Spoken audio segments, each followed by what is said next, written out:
spacing is?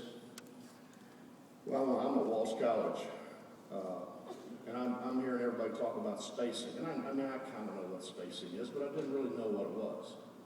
You know what I mean? What is spacing? I mean, you tell your guys all the time, have good spacing. What is that?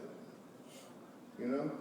What? So I did what I do most of the time when I don't know what I'm doing. I called my dad, and I said, Dad, everybody talks about spacing.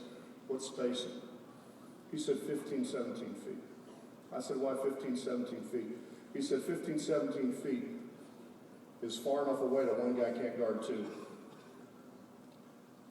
Close enough you can make a direct pass. So think about that. That's pretty good. Close enough you can make a direct pass. If I let them catch it right here, they can make a direct pass. This guy can seal, can make a direct pass. You can make virtually any kind of pass you want. Now, if I push him out here, that's a hard pass.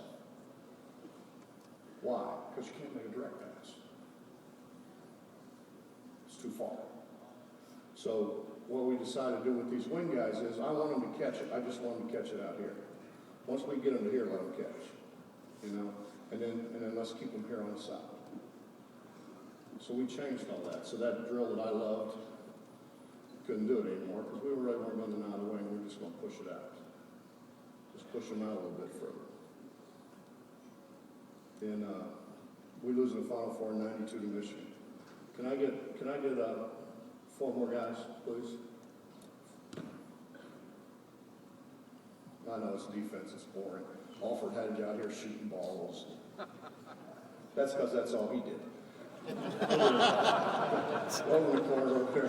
You go in the corner. We're going to do shell drill, okay? We're going to do shell drill. I need a defender over here.